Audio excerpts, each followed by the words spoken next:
मैं प्रभुदयाल यादव एक बार फिर से आप सभी का स्वागत करता हूं अपने YouTube चैनल देव क्लासेज में। दोस्तों आज की वीडियो में हम क्लास 10 की प्रश्नावली 2.1 देखेंगे, लेकिन उससे पहले थोड़ी चर्चा कर लेते हैं। जिसे मैंने एक लाइन चित्र की है बोर्ड पे, यूक्लिड विभाजन एल्गोरिथम। इस प्रश्नावली में दोस्तों सबसे ज्यादा यही चीज काम में आएगी, यूक्लिड विभाजन एल्गोरिथम। तो हम पहले इनका मतलब देख लेते हैं कि यूक्लिड विभाजन एल्गोरिथम का वास्तव में मतलब क्या है।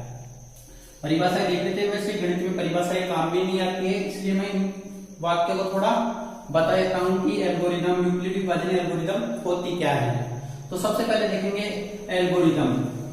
तो दोस्तों एल्गोरिथम एक ऐसी व्यवस्था है या ऐसी परिभाषा है कि जो स्टेप बाय स्टेप यानी चरणबद्ध तरीके से कोई समस्या लेकर चले तो अंत में परिणाम दे देती है, उसे कहते हैं एल्गोरिथम। कोई भी समस्या है, एक ऐसी परिभाषा दी गई है कि कोई समस्या है, उसको हम चरणबद्ध तरीके से लेकर चले तो वो लास्ट में परिणाम दे देती है। उसको विभाजन का आपको सबको पता है कि विभाजन का तात्पर्य होता है तो भाग करने की ऐसी व्यवस्था जिसमें हम स्टेप बाय स्टेप चले तो लास्ट में वो हमें रिजल्ट दे देती है। यूक्लिड का नाम, यूक्लिड उस गणितज्ञ का नाम है जिन्होंने ये थ्योरी दी है या जो ये प्रमेय है उन्होंने दी है, उनका नाम है।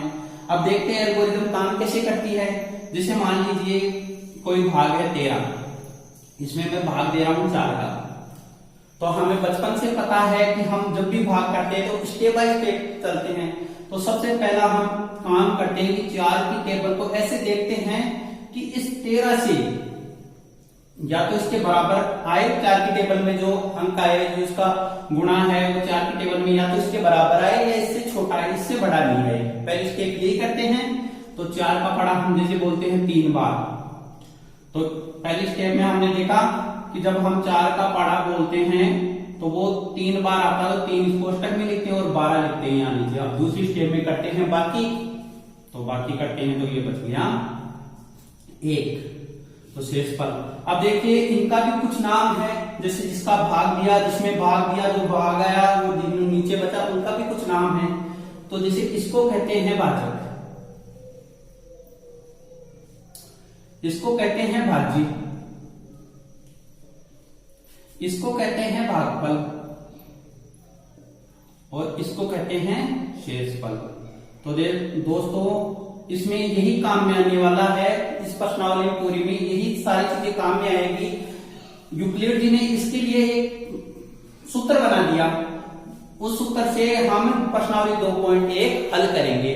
तो देखिए अब सूत्र क्या है कि जो है, अब हम देखिए जैसे भाग के उत्तर की जांच करते हैं, बचपन से करते आ रहे हैं कि उत्तर भाग के उत्तर की जांच करते हैं तो हम क्या करते हैं कि जो भाजक है और जो भागफल है उन दोनों को गुणा करके शेषफल जोड़ देते हैं, तब हमारे पास भाज्य आ जाता है। तो भाज्य बराबर हो जाता है भाजक गुणा भागफल प्लस शेषफल। इस तरीके से हम उत्तर, ये भाग के उत्तर की जांच करते हैं। तो यही है जो यहाँ यूक्लिड विभाजन है, ये यूक्लिड विभाजन एल्गोरिथम है। इसमें यही सूत्र काम में आएगा, लेकिन इसमें एक विशेष अक्षरों का प्रयोग करके इन्होंने एक सूत्र बना दिया और उसके लिए कुछ नियम बना दिए। तो देखते हैं अब सूत्र क्या है। तो दोस्तों एक लोग ये यूक्लिड विभाजन एल्गोरिथम में जो सूत्र है वो है ए, यानी जो हमारा भाजक है वो बराबर होता है भाग, ये जो भाज्य है वो बराबर होता है भाजक गुणा भागफल के। तो भाजक के लिए इन्होंने प्रयोग किया बी का और भागफल के लिए इन्होंने प्रयोग किया क्यू का और शेषफल के लिए इन्होंने प्रयोग किया आर का। तो ये दिया हुआ उनका एक सूत्र है, इसके द्वारा ही प्रश्नावली 2.1 पूरी हल हो जाएगी। ये विशेष तौर पे एचसीएफ ज्ञात करने के लिए प्रयोग में लाया जाता है। ये सूत्र विशेष तौर से इस प्रश्नावली में है, एचसीएफ ज्ञात करेंगे, इसके लिए हम इस सूत्र से एचसीएफ ज्ञात करेंगे। तो देखिए इसके लिए उन्होंने कुछ नियम बना दिए कि जो ये आर है यानी जो हमारा शेषफल है वो हमेशा भाजक से जो भाजक है, भाजक हमारा b है, तो ये b से तो होगा हमेशा ही छोटा। जो b है उससे शेषफल हमेशा छोटा रहेगा, लेकिन 0 से या तो रहेगा 0 है या तो इसके छोटा रहेगा 0 से तो बड़ा रहेगा और b से छोटा रहेगा। जो हमारा ये शेषफल है वो भाजक से तो हमेशा छोटा रहेगा, लेकिन 0 से या तो बराबर रहेगा और या बड़ा रहेगा। ये उनका एक इसमें एक प्रतिबंध है कि जो भाजक है उसमें से ये भाजक शेषफल से तो बड़ा रहेगा, लेकिन जो शेषफल है या तो वो 0 के बराबर रहेगा या उससे बड़ा रहेगा, उससे छोटा नहीं हो सकता, यानी कि माइनस भी नहीं जा सकता। तो ये दो चीजें हमें पूरी प्रश्नावली में ध्यान रखनी है। एक तो ये सूत्र a बराबर b into q plus r, और एक ये चीज कि जो r है वो b से तो छोटा रहेगा लेकिन 0 के या तो बराबर रहेगा या बड़ा रहेगा। अब शुरू करते हैं दोस्तों प्रश्नावली। देखिए दोस्तों, इसमें पहला प्रश्न है, दर्शाइए कि एक विषम धनात्मक पूर्णांक संख्या का वर्ग 8q प्लस 1 के रूप का होता है जहां q एक धनात्मक पूर्णांक है। तो इसको हम देखेंगे यूक्लिड विभाजन एल्गोरिथम के द्वारा कि जो संख्या जो धनात्मक पूर्णांक विषम धनात्मक पूर्णांक है वो 8q प्लस 1 के रूप में होता है, 8q प्लस 1 के रूप में होता है। दोस्तों ये इसका उत्तर है, हमें ये सिद्ध करके दिखाना है। तो देखिए हम सबसे पहले तो इसमें मानेंगे, माना जो विषम धनात्मक पूर्णांक है वो a है। दोस्तों जो धनात्मक पूर्णांक बताया गया है इसमें दिया नहीं गया है, इसलिए हमने उसे क्या मान लिया कि वो धनात्मक पूर्णांक क्या है, a है। अब दोस्तों यूक्लिड विभाजन के द्वारा हमें चाहिए a बराबर b into q plus r. तो इसमें दो चीजें चाहिए कि एक तो b और r और q। तो प्रश्न में से हम a तो हमने मान लिया, b और q, b और r भी निकालेंगे। तो देखिए हम b मानेंगे उस संख्या को जो q के गुणा में है, यानी जो b है वो हमारा भाजक है। तो भाजक यहाँ q के गुणा में कौन है, 8 है। तो हम 8 को ही क्या मान लेंगे, b मान लेंगे। माना b बराबर है वो 8 है। अब b 8 है तो देखिए दोस्तों इसमें एक नियम और है कि जो भाजक है और जो शेषफल है, शेषफल हमेशा भाजक से छोटा होगा। शेषफल है वो हमेशा भाजक से छोटा हो कितना भी सकता है, लेकिन इससे छोटा होगा। अब मैंने भाजक को 8 मान लिया है, भाजक को मैंने 8 मान लिया है, तो शेषफल 8 से छोटा ही होगा। वो कितना भी हो सकता है, जैसे मान लो जैसे मेरा भाजक 8 है तो मैं 33 में भाग दे रहा हूं 8 का, 4 बार गया, शेषफल कितना आया, 1। यानी कि जो भाजक है उससे हमेशा शेषफल छोटा ही रहेगा। तो शेषफल को हमने नाम दिया है r का, यूक्लिड विभाजन प्रमेय के अनुसार। तो मैं लिख देता हूं यहां यूक्लिड विभाजन प्रमेय का के अनुसार।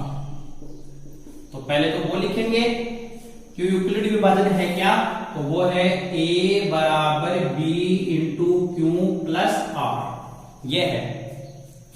अब हमें पता है कि मैंने जो b माना है, यानी मैंने जो भाजक माना है यूक्लिड विभाजन में वो 8 को माना है, तो जो शेषफल है वो 8 से छोटा रहेगा। तो फिर क्या हो सकते हैं, r बराबर जो प्रतिबंध है, जो नियम है वो भी लिख देता हूं, r b हमेशा बड़ा रहेगा r से, लेकिन बराबर या छोटा रहेगा 0, 8 से छोटा या बराबर रहेगा, यह है। तो अब इसमें r मेरे पास क्या क्या हो सकते हैं, एक तो हो सकता है 0, एक हो सकता है 1, एक हो सकता है 2, एक हो सकता है 3, एक हो सकता है 4, एक 5, 6, 7, ये हो सकते हैं।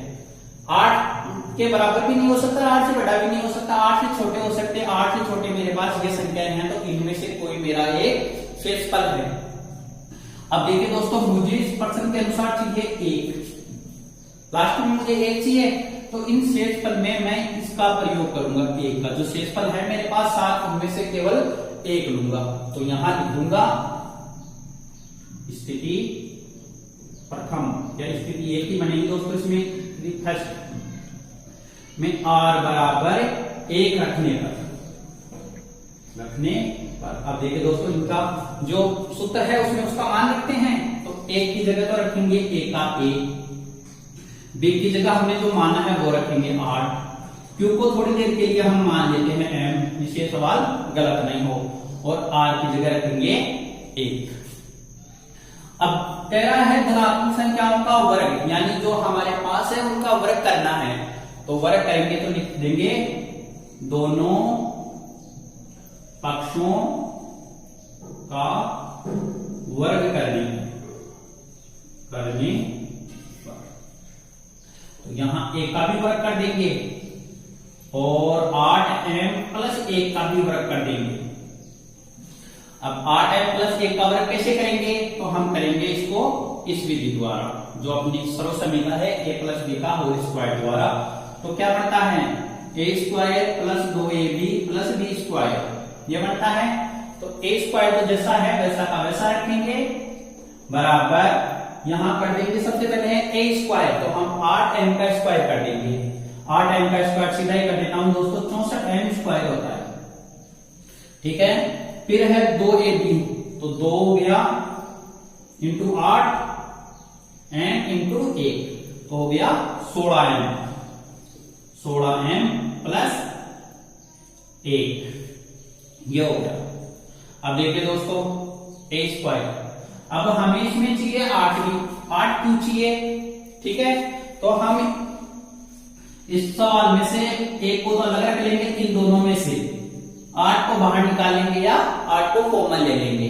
तो यहां से 8 हो जाएगा, 8 कॉमन आ गया, तो यहां 64 में से 8 का डिवाइड करें तो बचता है 8 m स्क्वायर, और 16 में 8 का भाग दे जाता है 2 बार, तो हो जाएगा 2m और प्लस का एक साइड में रह जाएगा। अब देखिए यहां पर से 8 तो आ गए, ये रहे। अब हमें क्या चाहिए? क्यों चाहिए। तो हम इस पूरे पद को यहां से लेकर यहां तक के पूरे पद को क्या बना देंगे? क्यू बना देंगे, और उसको हमें लिख देंगे। क्या लिखेंगे? कि क्यू बराबर माना क्यू बराबर क्या है? 8m स्क्वायर प्लस 2m, जो पूरा है वो मेरा क्यू है, तो हो जाएगा 8q प्लस 1। ये हमें लेकर आना था कि जो ये धनात्मक पूर्णांक है 8q, कोई भी धनात्मक पूर्णांक है वो 8q प्लस 1 की फॉर्म में होता है या नहीं होता है। अब देखिए दोस्तों, क्या ये विषम संख्या है? अगर 1 मिनट के लिए हम q का मान कोई भी मान ले, जैसे 1 2 3 4 और आगे भी कोई भी रख ले, तो क्या ये विषम संख्या आएगी? जब हम इसका हल करेंगे इसको, तो ये संख्या में क्या विषम संख्या आएगी? ये पूछना चाह रहा है किताब बड़ा। तो देखिए, जैसे मैंने मान लो q के लिए ये करना नहीं है आपको, ये एक देखने के लिए, क्योंकि वास्तव में ये विषम संख्या आती है, ये दिखाने के लिए यहां कर रहा हूं कि मैंने q का मान ले लिया। अब और सबका तो मान है, q का मान नहीं है, तो q का मान मैंने 1 2 3 कोई भी रख सकते हैं, कोई भी धनात्मक पूर्णांक रख सकते हैं। किताब वाले ने कहा है q एक धनात्मक पूर्णांक है, तो कोई भी धनात्मक पूर्णांक रख सकते हैं। तो मैंने मान लिया कि मेरा जो है वो 2 है, 2 एक सम संख्या है, तो मैंने कहा कि जो मेरा q है वो 2 है, तो मैं लिखूंगा 2। 8 क्यों है? इसका मतलब 8 और 2 गुणा में है प्लस 1, तो 8 दूनी 16 1 17। तो ये क्या है? विषम संख्या है।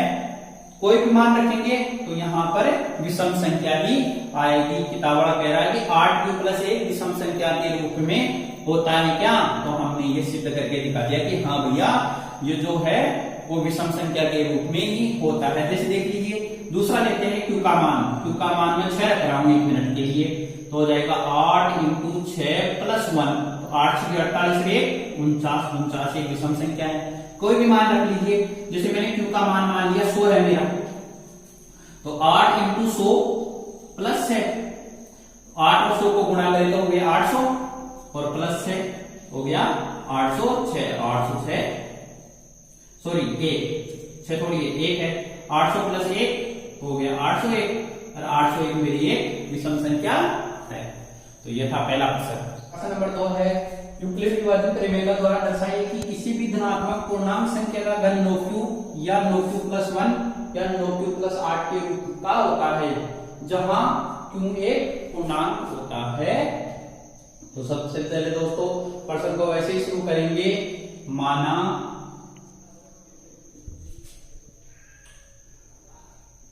धनात्मक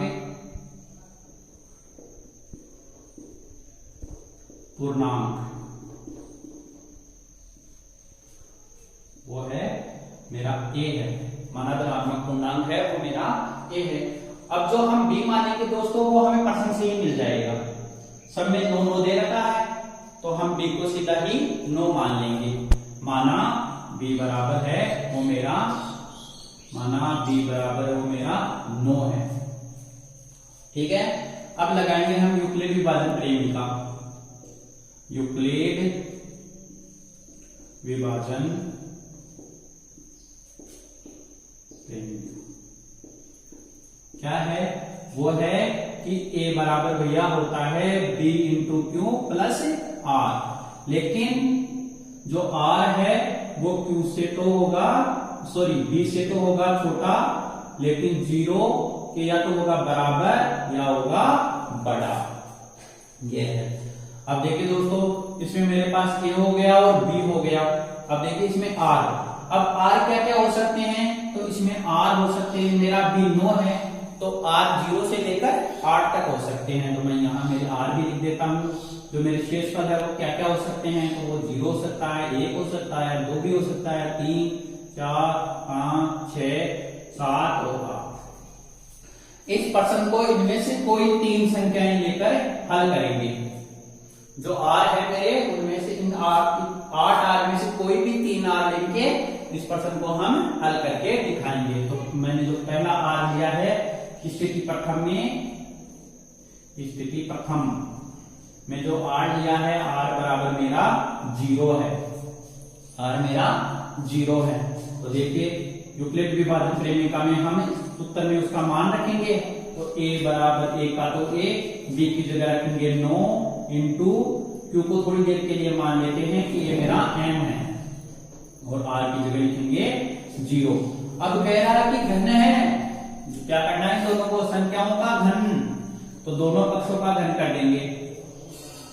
दोनों पक्षों का घन करने पर तो यहां भी हो जाएगा a क्यों प्लस, अब 0 को तो लिखेंगे या नहीं लिखे कोई विशेष फर्क पड़ेगा नहीं, तो 9m का हम कर देंगे क्यों। तो a क्यूब का तो a क्यूब और इस सॉरी बराबर आएगा, बराबर 9 का घन करें तो होता है दोस्तों 729 m। अब हमें चाहिए 9 m, 9 क्यों चाहिए इसमें, तो हम इसमें से 9 पूरे में से इसमें से 9 तो बाहर निकाल लेंगे और बाकी को कोष्टक में रख देंगे। तो ये हो जाएगा a क्यूब बराबर 9 और कोष्टक में रह जाएगा 81 m क्यूब।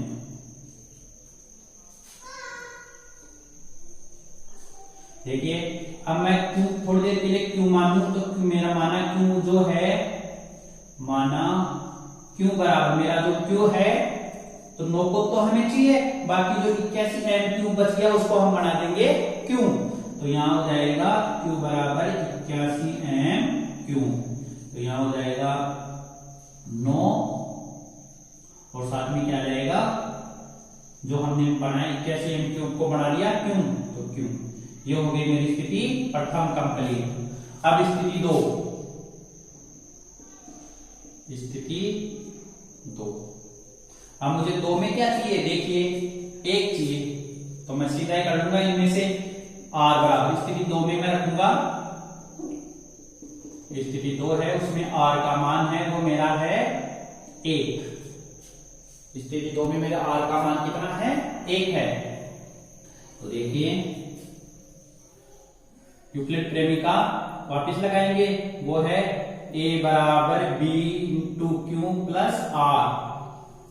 तो a की जगह तो a, b की जगह 9 रखेंगे, q वापिस आ जाएगा, प्लस r की जगह कितना आ जाएगा 1।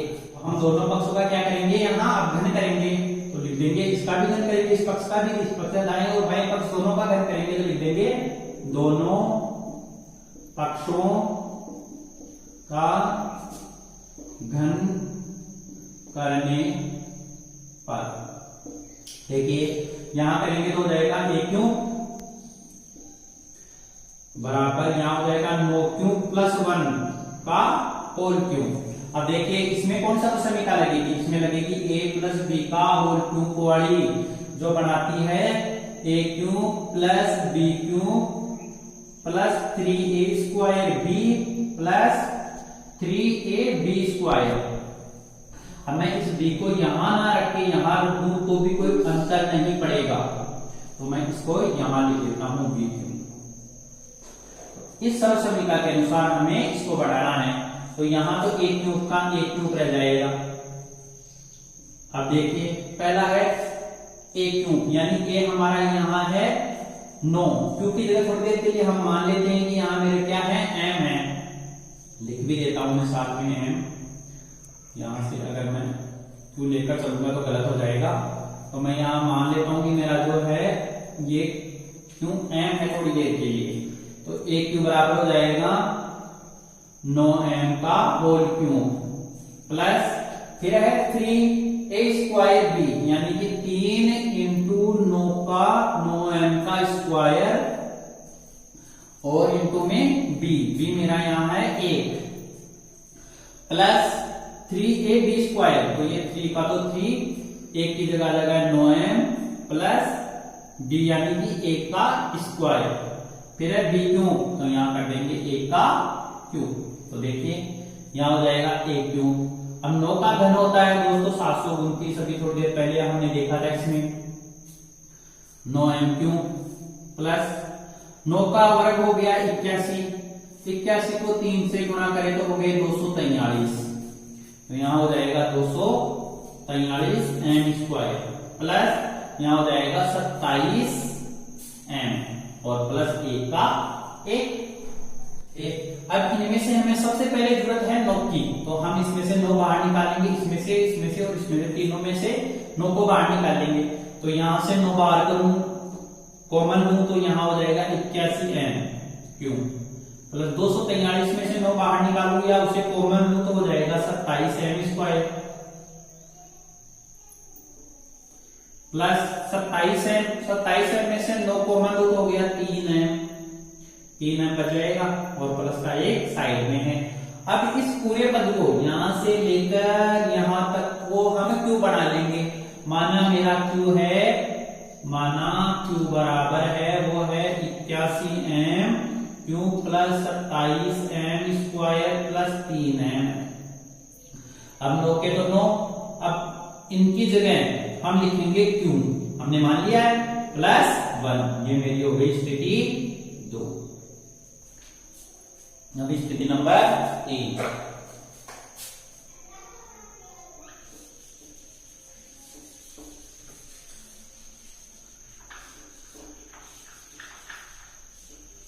देखिए 3 में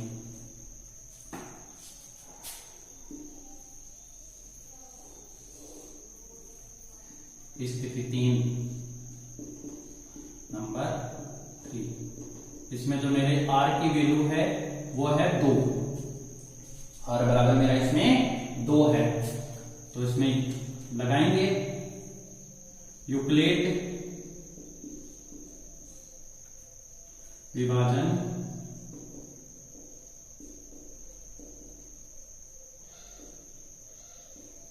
का, वो है a बराबर b into q plus r। अब b की जगह तो लिखेंगे, a की जगह तो a, b की जगह लिखेंगे 9 क्यू और r की जगह लिखूंगा 2।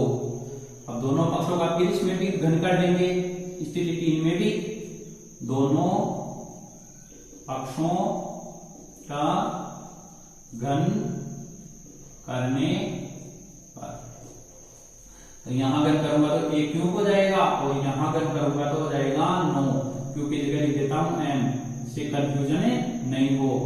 9m प्लस 2 का क्यूब। अब उसमें भी यही समीकरण लगेगी, a प्लस b का होल क्यूब, तो ये हो जाएगा a क्यूब बराबर 9m का cube plus 3 into 9m square into 2 plus 3a square b, तो यहां कटेंगे 3 इंटू 9m इंटू 2 का स्क्वायर प्लस b क्यूब, तो b क्यूब करने के लिए हम 2 का क्यूब कर देंगे। देखिए दोस्तों, यहां हो जाएगा a क्यूब बराबर, यहां हो जाएगा 729, यहां हो जाएगा 81 को 6 से गुणा कर लेंगे, 6 और 8 की 48। देखिए 9 का वर्ग करें तो 81, 2 और 3 को गुणा करें तो 6, 81, 9 का वर्ग तो आ गया 81 और 2 और 3 का गुणा 6 को गुणा करें तो 6 और 8 की 48, तो प्लस 486 m स्क्वायर। यहां हो जाएगा दोस्तों 2 का वर्ग 4 को 3 से गुणा करो तो 12 को 9 से गुणा करें तो हो गए 108, 12 नाम 108 m, और प्लस 2 का अगर करें तो होता है दोस्तों 8। अब देखिए यहाँ 486 में भाग देकर देख लेते हैं 9 का कितनी बार जाता है। 9 पंजे 45, 3 9 चौक 36, 54 बार रहेगा। तो यहां से देखें तो यहाँ हो जाएगा a क्यूब बराबर 729 m क्यूब में से हमें 9 बाहर निकाले तो हो जाएगा 9, और यहाँ रह जाएगा 81 m क्यूब। अभी हमने देखा था 486 में से 9 कॉमन ले तो बचता है 57, 45 नहीं, सॉरी 56 ही बचता है,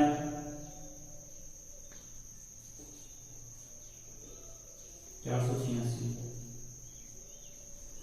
936 54, सॉरी यहाँ बचेगा 54m स्क्वायर प्लस यहां से 9 कॉमन ले तो रह जाएगा 12m और प्लस 8। हमें 8 की तो जरूरत है, बाकी जो बच गया ये कोष्टक में इसको हमें पूरे को क्यूब बना देंगे, तो हो जाएगा a क्यूब बराबर, सॉरी पहले लिख देता हूं, माना क्यू बराबर वो है मेरा 81m cube plus 54m square plus 12m, वो है ये पूरा का पूरा ही मेरा क्या है, क्यू है। तो हो जाएगा a क्यूब बराबर ये 9 क्यूब प्लस साथ में क्या जाएगा 8, ये मेरी स्थिति 3। तो अब दोस्तों ये प्रश्न हो गया है पूरा, लास्ट में लिख देंगे स्थिति 1, स्थिति 2, स्थिति 3 के अनुसार हम कह सकते हैं कि जो इसका घन है, धनात्मक पूर्णांक का घन है, वो 9q प्लस 1 और 9q प्लस 8 में होता है। इतना करने के बाद में एक लाइन लिख देंगे। अब मेरे जगह नहीं है इसलिए मैं नहीं लिख रहा, लेकिन हमें लास्ट में लिखना पड़ेगा कि स्थिति 1, स्थिति 2, स्थिति 3 के अनुसार जो है धनात्मक पूर्णांक हमने माना था वो a है। अगर धनात्मक पूर्णांक संख्या ली है उसका घन करें तो वो 9q प्लस 1 और 9q प्लस 8 के फॉर्म में होते हैं। तो वीडियो अच्छा लगे तो प्लीज वीडियो को लाइक कीजिए, और चैनल पर पहली बार आए हैं तो प्लीज चैनल को सब्सक्राइब और शेयर करना अवश्य न भूलें।